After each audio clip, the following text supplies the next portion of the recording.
Hello dear friends, this is Farmshala and we are going to start organic chemistry from today. This is aldol condensation. हम लोग शुरू करने जा रहे हैं ऑर्गेनिक केमिस्ट्री का नेम रिएक्शन पार्ट, जिसमें aldol condensation आता है।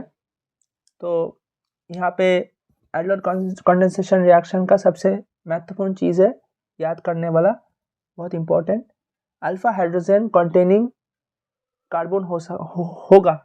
लाइक कोई अल्फा हाइड्रोजन कंटेनिंग कार्बन क्या होता है? फंक्शनल ग्रुप का एडजेसेंट जो कार्बन होता है उसका जो हाइड्रोजन होता है वो अल्फा हाइड्रोजन होता है। यहाँ पे 3 तरह का रिएक्शंस हो सकता है। 2 मोल्स ऑफ एल्डिहाइड हो सकता है, 2 moles of ketone and 1 mole aldehyde and 1 mole ketone. तो एक पहला जो 2 मोल्स एल्डिहाइड एंड कीटोन होता है वो सिमेट्रिकल एल्डिहाइड कंडेंसेशन होता है, और थर्ड वाला जो है वो अनसिमेट्रिकल एल्डिहाइड कंडेंसेशन होता है। यहाँ पे हम लोग जो बेस यूज करते, सॉल्वेंट जो यूज करते in presence of base like dilute NaOH, और प्रोडक्ट जो बनता है वो एल्डोहल बनता है, जो बीटा हाइड्रोक्सी एल्डिहाइड और बीटा हाइड्रोक्सी कीटोन होता है। और मेन और एक इम्पोर्टेंट पॉइंट है, यहाँ पे जितना मैकेनिज्म एक्शंस पे रिएक्शंस होगा ऑल आर रिवर्सिबल स्टेप्स, कोई रिवर्सिबल नहीं होता। तो we are going to start symmetrical aldol condensation. So we have 2 aldehyde, 2 mole of aldehyde, and there is a dilute NaOH. In mechanism 1, step 1, hydroxide ion deprotonates the aldehyde.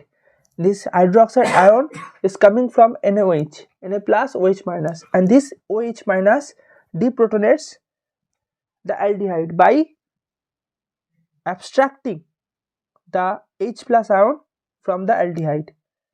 H plus extract हो गया, यहाँ पे electron shift हो गया, यहाँ पे कार्बो ion बना, यहाँ पे H2O बना, this carbo ion stabilises through resonance and we get enolate ion.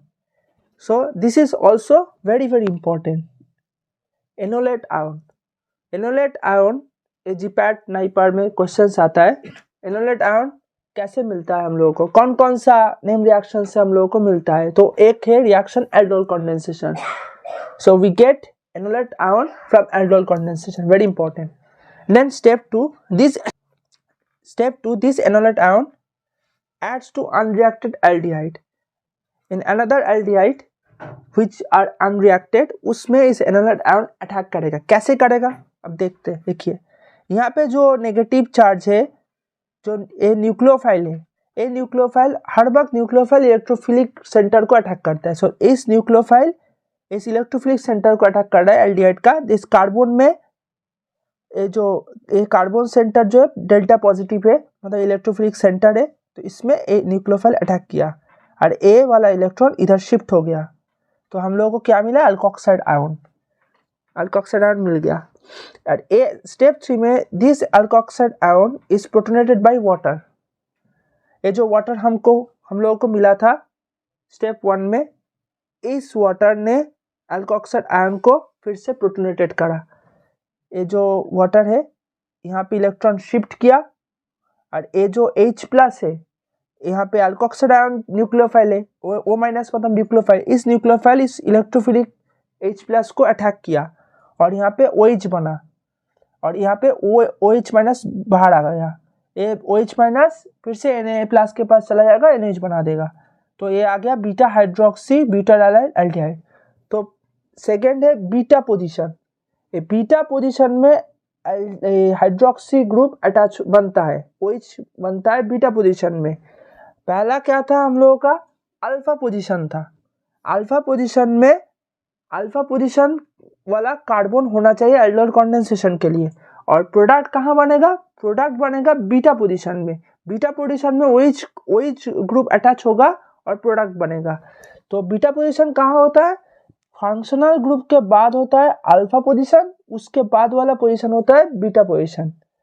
तो ये है फंक्शनल ग्रुप, इसके बाद वाला कार्बन है अल्फा पोजीशन वाला, एंड सेकेंड वाला होता है बीटा पोजीशन वाला, और उसके थर्ड वाला गामा होता है, वो छोड़िए अल्फा बीटा तक अब ये याद कर लीजिए। उसके बाद ये जो हमारा प्रोडक्ट बना है एल्डोल प्रोडक्ट, इसको बोलते हैं एल्डोल प्रोडक्ट बीटा हाइड्रोक्सी। इसका एसिडिफिकेशन करेंगे हम लोग H+HCl। इस एसिडिफिकेशन के बाद क्या होता है, यहाँ पे H2 बाहर निकल जाता है और unsaturated compound alpha beta unsaturated compound बनता है। तो कैसे बनता है, यहाँ पे देखिए दो तरह का बनता है, there is one is stable and is unstable. The stable one, यहाँ पे यहाँ से देखिए यह बीटा पोजीशन, ये अल्फा पोजीशन से एक हाइड्रोजन और बीटा पोजीशन से OH एलिमिनेट हो जाता है, that is beta elimination and we get alpha beta unsaturated compound. And another is gamma position से हाइड्रोजन और बीटा पोजीशन से OH एलिमिनेट हो जाता है, that is gamma elimination, we get unstable compound. तो मैंने आप लोगों को पूरा मैकेनिज्म बताया विथ रिएक्शन। तो मैकेनिज्म आप लोग को याद नहीं रहा बा, आप लोग समझ नहीं पाए, तो आपको ये जो मेन रिएक्शन है ये आपको याद रखना चाहिए। यहाँ पे जो हम लोग रिएक्टेंट क्या ले रहे हैं, यहाँ पे जो हम बेस के प्रेजेंस में रिएक्शन करा रहे हैं, जो एल्डोल प्रोडक्ट आ रहा है, जो मेन चीज़ है जहाँ पे बीटा हाइड्रोक्सी एल्डोल प्रोडक्ट आ रहा है, उसके बाद एसिडिफिकेशन करके हम लोग unsaturated alpha beta unsaturated compound बना रहे हैं, ये चीज़ मेन है, ये चीज़ आपको याद रखना पड़ेगा।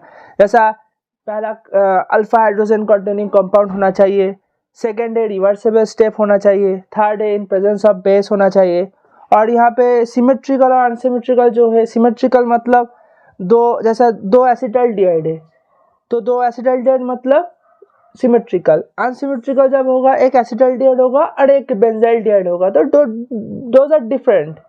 सो ये चीज़ आपको याद रखना होगा। जब आपको मैकेनिज्म ऑफ एक्शन हमको बता दिए तो याद नहीं होगा तो कोई दिक्कत नहीं, आप ये अच्छे से याद कर लीजिए, जो हम आपको ब्रैकेट में कर देते हैं, ये जो पूरा रिएक्शन है